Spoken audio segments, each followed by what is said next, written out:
हा भाग समजून घेण्यासाठी मागचा भाग नक्की आहे का?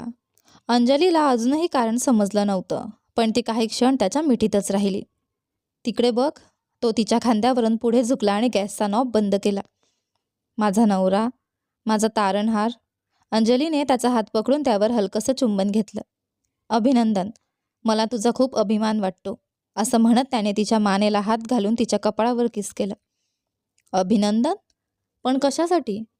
ती त्याच्या मिठीतून थोडी दूर होत भुवया उंचावत म्हणाली.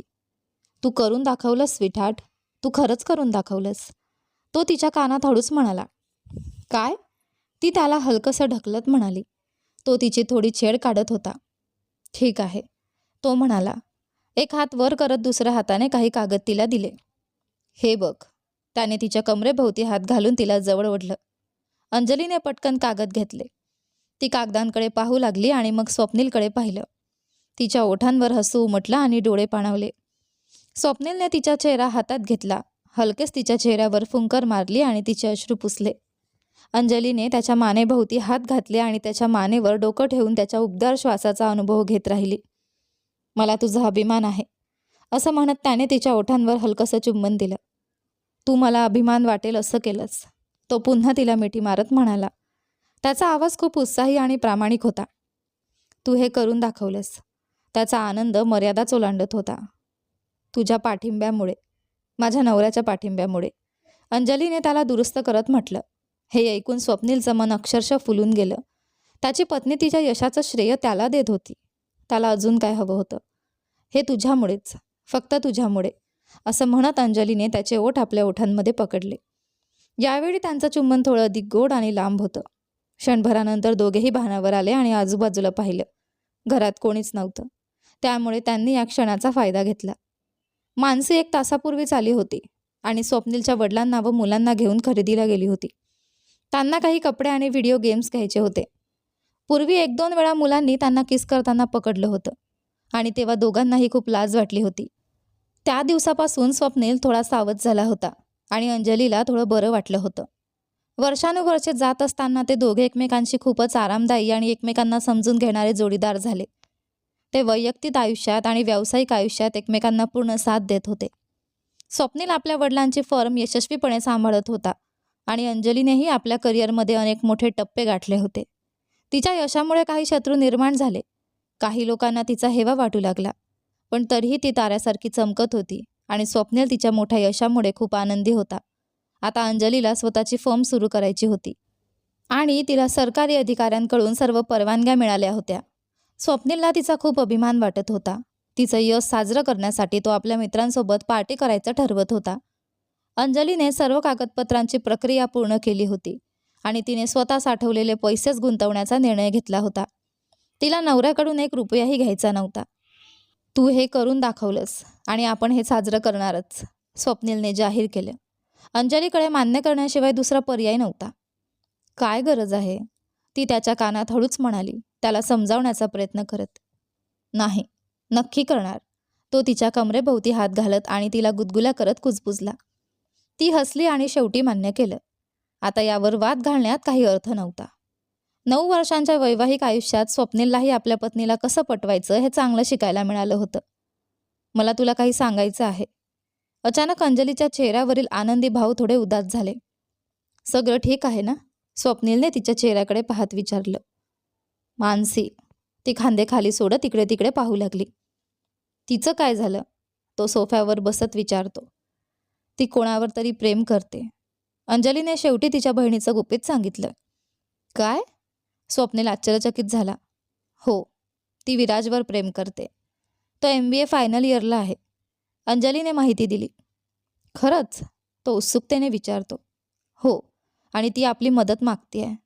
अंजलीने सुस्कारा सोडला. स्वप्नील कसा प्रतिसाद देईल हे तिला समजत नव्हतं. स्वप्नील काही क्षण शांत राहिला. अंजलीचं हृदय धडधडत होतं. त्याला त्यांच्या आयुष्यातील शांतता आणि समतोल बिघडू द्यायचा नव्हता. मानसीच्या वडिलांना हे कळालं तर ते कसे प्रतिक्रिया देतील हे त्याला चांगलं माहीत होतं. तो थोडा गंभीर चेहरा करून अंजलीकडे पाहू लागला. तिला आपल्याला एकदा विराजला भेटवायचं आहे, अंजली त्याच्या बोटांशी खेळत म्हणाली. तो कसं नाही म्हणणार? त्याला मानसी खूप आवडत होती. ती त्याच्यासाठी लहान बहिणीसारखीच होती. पण तिच्या वडिलांच्या विरोधात तो जाऊ शकत नव्हता. त्यांना पुन्हा नातं सुरळीत व्हायला 3 वर्षे लागली होती. यामुळे तो गोंधळला होता. ठीक आहे, तो शेवटी म्हणाला. पण तो विराजला भेटू इच्छित होता. जर तो विश्वासू नसेल तर? जर तो वाईट स्वभावाचा निघाला तर? मानसीचं आयुष्य धोक्यात येऊ शकत होतं. काहीही असो, त्याने निर्णय घेतला. तो त्या मुलाला एकदा भेटणार आणि गुपचूप त्याची चौकशी करणार. कधी भेटायचं? त्याने सुस्कारा सोडत विचारलं. आज संध्याकाळी, युनिव्हर्सिटी कॅम्पसवर. अंजलीने त्यांच्या डोळ्यात पाहत विचारलं. ठीक आहे. स्वप्नीलने थोड्या संशयाने उत्तर दिलं. त्याला वाटलं की अंजलीने सगळं आधीच ठरवून ठेवलं होतं आणि आता फक्त त्याला सांगत होती. छानच. तिला शब्दांनी आपल्या नवऱ्याला कसं पटवायचं हे चांगलंच कळत होतं. ती खूप हुशार झाली होती. धन्यवाद, असं म्हणत तिने त्याला मिठी मारली. त्यामुळे स्वप्नील अजूनच संशयात पडला. काहीही असो, तो तिच्यावर ओरडू शकत नव्हता. कारण जर तो ओरडला तर ती रडेल आणि पुढची 2 दिवस उदास चेहरा करून शांत बसेल. ते त्याला अजिबात सहन होत नव्हतं. तिचं मौन त्याला अजिबात सहन होत नसे. म्हणून तिने सांगितल्याप्रमाणे करणंच बरं, असं त्याने ठरवलं. संध्याकाळी विराजला भेटायचं त्याने ठरवलं. फक्त राहुलला माहीत होतं की विराज हा भूमीच्या जिवलग मैत्रिणीचा मित्र आहे. बाकी कुणालाच ही गोष्ट माहीत नव्हती. मानसी, अंजलीने तिच्या खांद्यावर हलकसं थाप दिली. दी आणि जीजू? मानसी आनंदाने किंचाळली. अंजली आणि स्वप्नील मॉलमध्ये आले होते. तिला घेऊन ते युनिव्हर्सिटीमध्ये विराजला भेटायला जाणार होते. इशू सुशांत? स्वप्नीलने इशूला उचलून घेतलं आणि सुशांतच्या गालावर हलकसं चुंबन दिलं. खरंच? मानसीने अंजलीला बाजूला ओढत स्वप्नील आणि मुलांपासून दूर नेत अविश्वासाने विचारलं. तो विराजला भेटायला तयार झाला आहे. मी त्याला सगळं सांगितलं. अंजली आनंदाने म्हणाली. खरंच? मानसी लहान मुलीसारखी खुश झाली. हो. अंजलीने गोड हसू दिलं. कधी सांगितलंस त्याला? मानसीने तिचा हात ओढत खिदळत विचारलं. आज सकाळी. अंजलीने उत्तर दिलं आणि बोलत असताना तिच्या सासऱ्यांशी बोलत असलेल्या स्वप्नीलकडे पाहिलं. निघायचं का? स्वप्नीलने कराडाकडे पाहत दोघींच्या गप्पा थांबवल्या. त्याला अजूनही खात्री नव्हती की त्याच्या सासऱ्यांनाही कळाल्यावर ते काय म्हणतील. त्यामुळे विराजला भेटायला तो अजूनही थोडा संकोच करत होता. पण तो हे सगळं मानसी आणि अंजलीसाठी करत होता. असं नव्हतं की त्याचे सासरे त्याच्याशी बोलणं बंद करतील किंवा त्याला दोष देतील. पण कदाचित त्यांना असं वाटेल की त्यांना दुर्लक्षित केलं गेलं. सासरे त्याच्याशी नेहमीसारखंच बोलत होते आणि त्यांचे संबंधही चांगले होते. पण आजही त्यांना त्यांच्या लग्नाची पद्धत पूर्णपणे मान्य नव्हती. म्हणूनच मानसीच्या बाबतीत बोलायला स्वप्नील थोडा संकोचत होता. जर ते चिडले तर? किंवा त्यांच्या हेतूंचा गैरसमज झाला तर? स्वप्नीलला माहीत होतं की ते किती वाईट होऊ शकतं. पण आत्तासाठी तो जास्त विचार करू इच्छित नव्हता. त्याने स्वतःला समजावलं. पण तो फक्त एकदाच विराजला भेटणार आहे. बाकी गोष्टी नंतर पाहू. मी ड्रायव्हरला सांगतो बाबांना घरी सोडायला. स्वप्नीलने अंजलीला सांगितलं. बाबा, आम्ही 2 तासांत परत येतो. अंजलीने हसत आपल्या सासऱ्यांना सांगितलं. ठीक आहे. त्यांनीही हसत उत्तर दिलं आणि मानसीला आशीर्वाद देत निघून गेले. चला, मग युनिव्हर्सिटीला जाऊया. त्याला सांगितलं का? अंजलीने मानसीकडे पाहत विचारलं. ती फोनवर कोणाशी तरी बोलत होती. हो दी, मी त्याला फोन करून सांगितलं आहे की आम्ही येतोय, मानसी लाजत म्हणाली. स्वप्नीलने इशूला कारमध्ये उचलून बसवलं आणि सुशांत आईचा हात धरून कारकडे आला. मानसी या भेटीबद्दल खूप उत्सुक होती. स्वप्नीलच्या प्रश्नांना विराज कसं उत्तर देईल या विचाराने ती थोडी तणावातही होती. तो कोण आहे मानसी? काय करतो? कारमध्ये बसल्यावर स्वप्नीलने विचारलं. मानसीचं हृदय जोरात धडधडू लागलं. तिने मान खाली घालून त्याच्या प्रश्नांची थोडक्यात उत्तरं दिली. पण तिच्या मनात अजून एक काळजी होती. भूमी. तिला भूमी तिथे दिसू नये असं वाटत होतं. कारण विराजचं सगळं लक्ष तीच खेचून घेते. ईर्ष्येची एक टोचणी तिच्या मनात लागली. भूमी तिथे नसावी असंच तिला वाटत होतं. तिने आधीच विराजला तिच्याबद्दल विचारायला हवं होतं असं तिला वाटलं. ती देवाला प्रार्थना करू लागली. भूमी विराजपासून आणि तिच्या कुटुंबापासून दूर राहो. माफ कर राज, खरंच माफ कर. भूमी मागच्या एका तासापासून विराजची माफी मागत होती. काहीही झालं तरी नाही, मी तुला कधीच माफ करणार नाही, विराज दुसऱ्या बाजूला वळत म्हणाला. अरे मूर्खा, एकदा तरी माझं ऐकून घे, भूमी चिडून म्हणाली. पण विराज अजूनही तिचं ऐकत नव्हता. त्याने इयरफोन्स लावले आणि लॅपटॉपवर काम करायला सुरुवात केली. भूमी, आज प्रोजेक्ट सबमिट करण्याचा शेवटचा दिवस आहे, मला काम करू दे. ती त्याच्या मांडीवरचा लॅपटॉप खेचणार होती तेव्हा विराजने तिचा हात पकडला.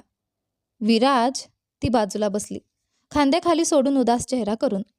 विराजने तिचा उदास चेहरा पाहिला आणि त्यालाही वाईट वाटलं. भूमी, भूमी. तो तिचं नाव हळूच घेत म्हणाला. ती काही बोलली नाही, फक्त झाडाकडे पाहत शांत बसली. चष्मेश, विराजने तिला चिडवलं. तिचा उदास चेहरा पाहून त्याला वाईट वाटत होतं. आपण प्रोजेक्ट पूर्ण केल्यावर या सगळ्यांबद्दल बोलू, तो शांतता करारासारखा प्रस्ताव ठेवत म्हणाला. लाज नाही वाटत तुला? ती पुटपुटली. शांतता करार? तिने त्याच्या खांद्यावर हलकसं मारलं. मी? शांतता करार? अजिबात नाही. विराज खोटं हसत म्हणाला. मिस भूमी, आपल्या जिवलग मित्रापासून गोष्टी लपवणारी कोण? वचन मोडणारी कोण? मी का? यावेळी तो थोडा गंभीरपणे म्हणाला. पण माझ्याकडे कारणं आहेत. मी इथे तुला सगळं समजावून सांगायला आले आहे. तुला माझं ऐकायलाच लागेल. त्यानंतर तुला जे योग्य वाटेल तो निर्णय घे. नंतर ठरव, ती त्याच गंभीर आवाजात म्हणाली. तू कॉन्ट्रॅक्टवर सही केलीस, रिहर्सल्सलाही गेलीस आणि मला एक शब्दही सांगितला नाहीस. आता काय समजावणार आहेस? विराजला तिच्या वागण्यामुळे खूप वाईट वाटलं. माझ्याकडे योग्य कारण आहेत. मला एक संधी दे. भूमीने स्वतःचा बचाव केला. मग माझ्याकडे काय आहे? आरोप? बस, गप्प बस, तो डोळे बंद करत म्हणाला. तिच्या वागण्यामुळे तो स्पष्टपणे रागावला होता.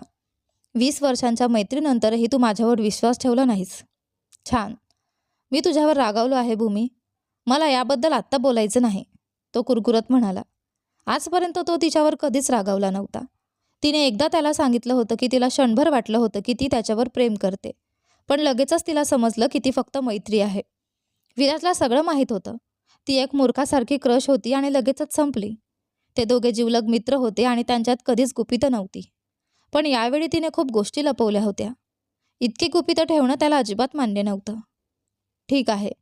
भूमीने डोळे बंद केले आणि चेहरा हाताने झाकून तिथेच बसली. मी क्लासला जातो. विराज उठला आणि तिच्या शब्दांकडे किंवा कृतींकडे लक्ष न देता निघून गेला. भूमी तिथेच उदास चेहरा करून बसली. तिला क्लासला जाऊन पुन्हा लाजिरवाणं व्हायचं नव्हतं. विराजचा राग शांत व्हायला थोडा वेळ लागणार हे तिला माहीत होतं. म्हणून तिने त्याला थोडा वेळ एकटं सोडणं योग्य समजलं. तिला हेही माहीत होतं की मानसीला ती अजिबात आवडत नाही. त्यांची 2-3 वेळा भेट झाली होती, पण त्या प्रत्येक वेळी मानसीने तिचं नावही घेतलं नव्हतं. ती फक्त छोट्या उत्तरांत बोलायची किंवा हातवाऱ्यांनीच संवाद करायची. मानसीने त्यांच्या मैत्रीचा आणि तिच्या वागण्याचा पूर्णपणे चुकीचा अर्थ लावला होता. एकदा तर तिने मुद्दाम स्वतःसाठी कोपऱ्यातली सीट बुक केली होती आणि विराज मानसीसाठी 2 सीट्स ठेवल्या होत्या. त्या गोष्टीवर विराज आणि मानसीमध्ये 2 दिवस वाद झाला होता. मानसी नेहमी तिच्याशी उग्रपणे वागत असे, तरीही भूमीला तिच्यावर राग नव्हता. मानसी विराजबद्दल किती पॉझिटिव्ह आहे हे तिने पाहिलं होतं. ते तिला आवडतही होतं, पण ती ते व्यक्त करण्याची पद्धत खूप त्रासदायक होती.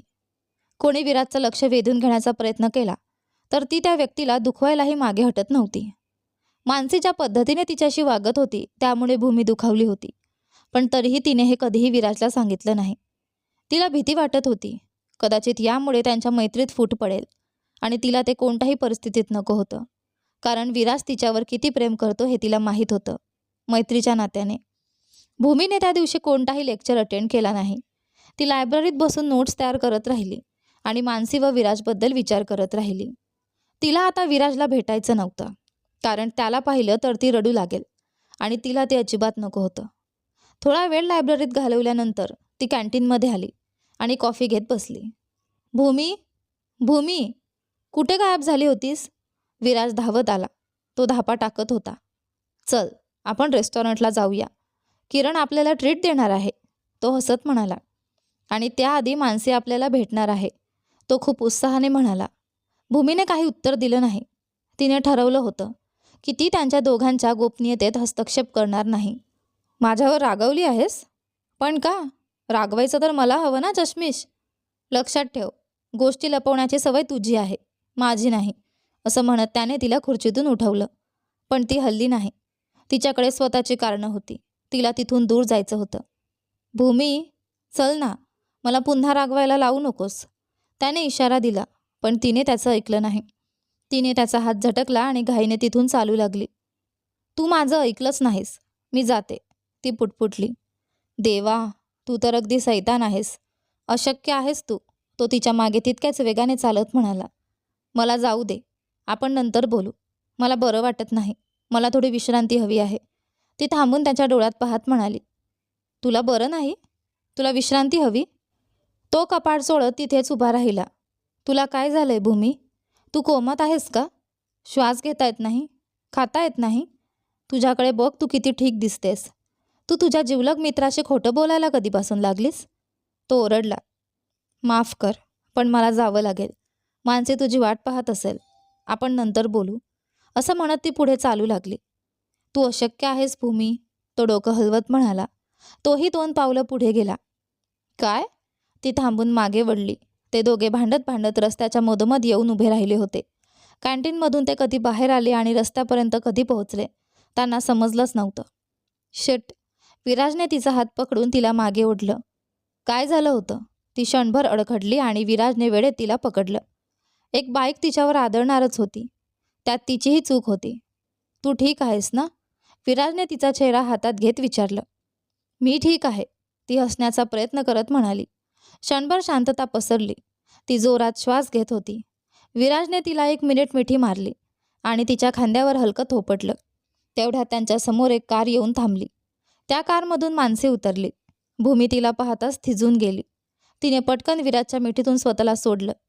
दोघेही तिथे उभे राहून मानसी आणि तिच्या कुटुंबाकडे पाहू लागले. मानसी? विराजने हसत तिच्याकडे चालत जात उजळ चेहऱ्याने म्हटलं. हाय विराज. मानसीने फिकट चेहऱ्याने उत्तर दिलं. ती त्याच्या चेहऱ्याकडे नीट बघायलाही तयार नव्हती. विराजला ते थोडं विचित्र वाटलं. ती आपला राग दाबून ठेवत होती. भूमी विराजच्या मागे आली आणि त्याच्या बाजूला उभी राहिली. स्वप्नीलला तिथे नेमकं काय चाललं आहे हे कळत नव्हतं. भूमीसोबत असलेल्या त्या मुलाकडे तो उत्सुकतेने पाहू लागला. तो कोण आहे? अंजली ही गोंधळून त्यांच्याकडे पाहत होती. हे दोघे कोण? आणि ते दोघे त्यांच्याकडे इतक्या विचित्र नजरेने का पाहत आहेत? विराज. मानसीने विराजची ओळख अंजली आणि स्वप्नीलशी करून दिली. ही माझी दी आणि हे जीजू. ती विराजकडे घाबरून हसत म्हणाली. तिने जणू भूमीच्या अस्तित्वाकडे पूर्णपणे दुर्लक्षच केलं. भूमीने हलकासा सुस्कारा टाकला आणि तिथून निघून जाणार होती. हाय विराज. स्वप्नीलने त्याला अभिनंदन केलं. अरे भूमी, तू इथे विराजसोबत आहेस? तो हसत म्हणाला. हे ऐकून भूमी थोडी रिलॅक्स झाली आणि अंजली व मानसी दोघेही आश्चर्यचकित झाल्या. हाय भैया, भूमी मोठ्या हसऱ्या चेहऱ्याने म्हणाली. स्वप्नीलने तिला हलकीशी साईड हग दिली. भूमी? अंजलीने डोळे बारीक करत स्वप्नीलला हळूच विचारलं. स्वप्नीलने लगेच मान हलवून तिला होकार दिला. अंजलीने भूमीबद्दल स्वप्नीलकडून बऱ्याच गोष्टी ऐकल्या होत्या. तिचा नवरा तिच्यापासून काही लपवू शकत नव्हता. त्याने तिला सांगितलं होतं. तो भूमीला कसा भेटला, राहुलला तिच्यात किती रस होता, कुणाल तिच्याशी कसं वागत होता आणि नंतर सगळे कसे पुन्हा जुळून आले. अंजलीने क्षणभर भूमीकडे हसून पाहिलं आणि भूमीनेही हसून प्रतिसाद दिला. अंजलीने तिला वरपासून खालपर्यंत एकदा नीट पाहिलं. सुदैवाने तिने तिचा आवाज अनेकदा ऐकला होता, पण तिला प्रत्यक्ष कधी पाहिलं नव्हतं. राहुलने तिचं नाव 2-3 वेळा अंजलीसमोर घेतलं होतं, त्यामुळे तिची उत्सुकता खूप वाढली होती. भूमी थोडी अस्वस्थ होऊन दुसरीकडे पाहू लागली. स्वप्नीलने अंजलीचा हात हलकेच ओढला. तिने तिच्याकडे असं बारकाईने पाहणं थांबवावं म्हणून. इतक्या दिवसांच्या प्रतीक्षेनंतर त्या दोघी अखेर औपचारिकपणे भेटल्या. ती माझी बालपणापासूनची बेस्ट फ्रेंड आहे सर, विराजने अभिमानाने स्वप्नीलला सांगितले. भूमीने क्षणभर त्याच्या हातावर हलकं थोपटलं. अंजली, मानसीची बहीण. अंजलीने त्यांच्याकडे हसून पाहत स्वतःची ओळख करून दिली. मानसी मात्र पूर्णपणे गोंधळून गेली होती. स्वप्नील आणि भूमी एकमेकांना कसे ओळखतात? तिच्या मनात मस्तराची जळजळ झाली. तिला अस्वस्थ आणि चिडचिड वाटू लागली. मला उशीर होतोय विराज, तुम्ही बोला, भूमी हसत म्हणाली. कुणाल भैया बस स्टॉपवर माझी वाट पाहत आहेत. बाय भैया. बाय वहिनी, ती म्हणाली. थांब, मी तुला सोडतो, स्वप्नीलने लगेच सांगितलं. भैया. अर्धा किलोमीटरही नाही, ती ओठ पुटपुटत म्हणाली. बस आत, त्याने आग्रह केला. ती कारमध्ये बसली आणि स्वप्नीलने कार सुरू केली. अंजलीने स्वप्नीलला हात हलवून निरोप दिला आणि ते तिघे कॅन्टीनकडे चालू लागले. मानसी मात्र पुटपुटत होती. स्वप्नील जीजूंनी तिला मिठी मारली आणि किती सहजपणे बोलत होते तिच्याशी. पण अंजली मात्र विराजशी खूप गंभीरपणे बोलत होती. तिला त्याच्या भविष्यातील योजना जाणून घ्यायच्या होत्या आणि त्याला तिच्या वडिलांसमोर कसं आणायचं याचाही विचार करत होती. कारमध्ये बसल्यावर भूमी, स्वप्नीलने तिला हाक मारली. भैया, ती बॅगमध्ये काहीतरी शोधत म्हणाली. राहुलशी बोललीस का?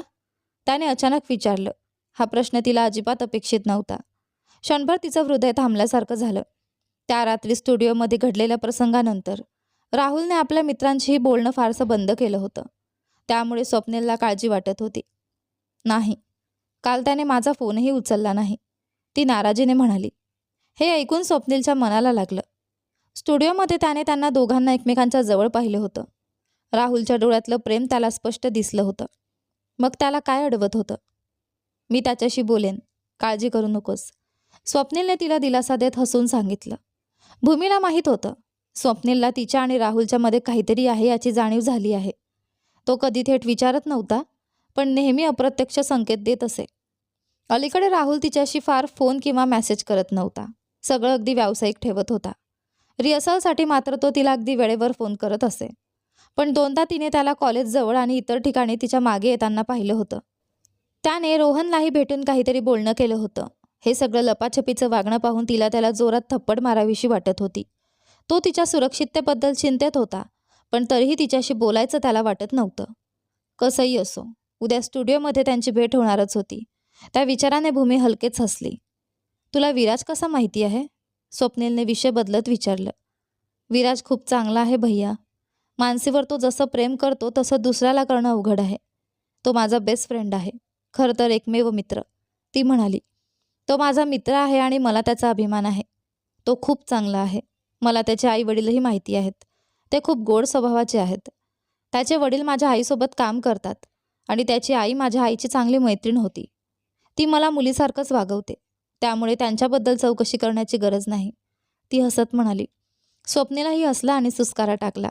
तिने थेट सगळी माहिती दिली होती. तरीही मानसीला थोडा वेळ हवा आहे भूमी. ती अजून कोणासमोर, विशेषतः तिच्या बाबांसमोर आपल्या भावना उघड करायला तयार नाही. मलाही तसंच वाटतं. त्यांच्यासाठी अजून खूप लवकर आहे. ती अजून थोडी गोंधळलेली आहे, तो मान्य करत म्हणाला. सगळं ठीक होईल. काळजी करू नका भैया. विराजच्या बाजूने काहीही समस्या येणार नाही. तो त्याची सगळी वचनं पाळेल, ती ठामपणे म्हणाली. छान आहे, खरंच छान ऐकायला. स्वप्नीलने खोल श्वास घेतला. त्याला मानसीवर पूर्ण विश्वास ठेवणं थोडं कठीण वाटत होतं. ती कधी कधी खूप उतावळी वागायची, पण जर विराज विश्वासू आणि जबाबदार असेल तर परिस्थिती हाताळणं सोपं होईल. बाय भैया. भूमी कारमधून उतरली. काळजी घे. स्वप्नीलने हात हलवत निरोप दिला आणि तिथून निघून गेला. भूमीने सुस्कारा टाकला आणि कुणाला शोधू लागली. तेवढ्यात ती अचानक कुणावर तरी धडकली. राहुल? देवाचा विचार केला आणि सैतान समोर आला. ती मनात म्हणाली, कुणाल भैया? तिने आजूबाजूला पाहिलं. त्यांनी मला तुला घ्यायला पाठवलं आहे भूमी, राहुलने रागट आवाजात सांगितलं. भूमी चिडली. मी काय केलं?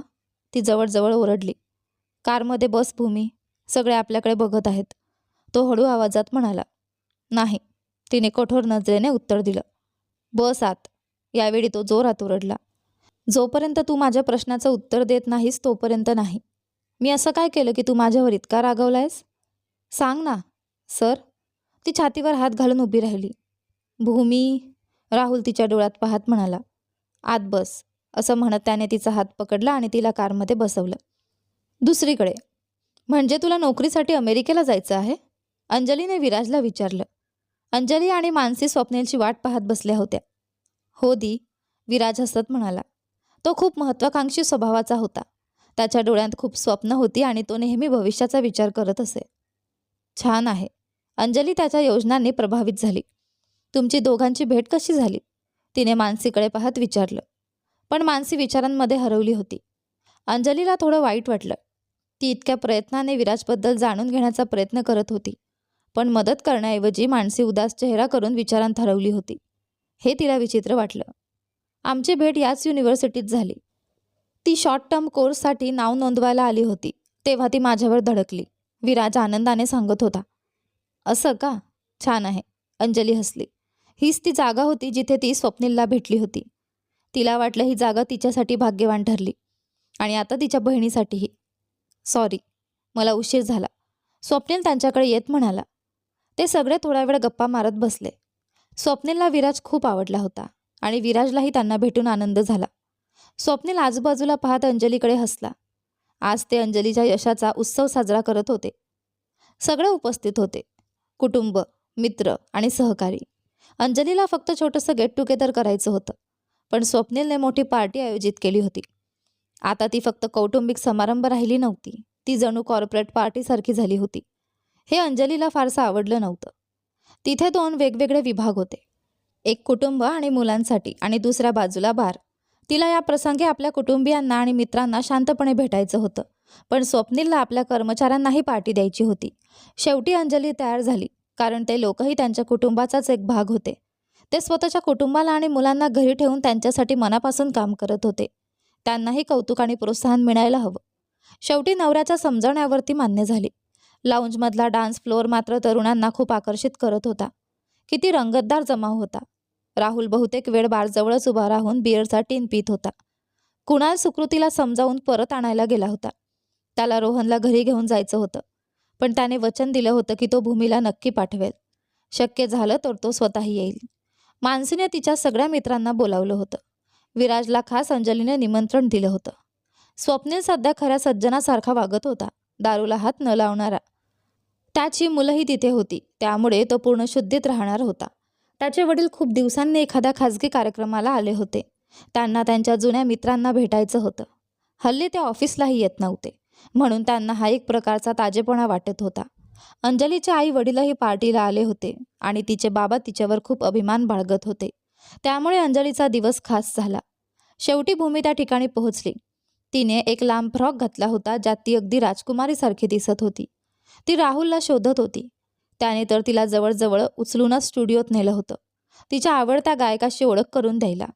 ती अजूनही त्या क्षणावर विश्वास ठेवू शकत नव्हती.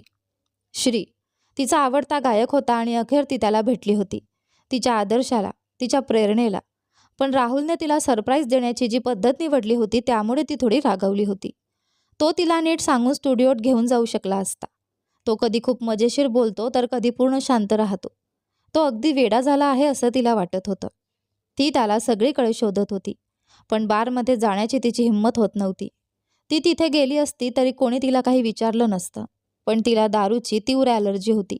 तिला थोडासा दमा होता आणि अल्कोहोलची सहनशीलताच नव्हती. यानंतर पुढे काय होतं ते पहा आपल्या कथेच्या पुढच्या भागामध्ये. पण तोपर्यंत तुम्हाला आजचे दोन्ही भाग कसे वाटले कमेंट करून नक्की कळवा. दोन्ही व्हिडिओला लाईक करा, शेअर करा, चॅनलवर नवीन असाल तर सबस्क्राईब करा आणि हो, नोटिफिकेशन बेल नक्की दाबा, जेणेकरून येणाऱ्या पुढील व्हिडिओची अपडेट तुम्हाला सर्वात आधी मिळेल. धन्यवाद.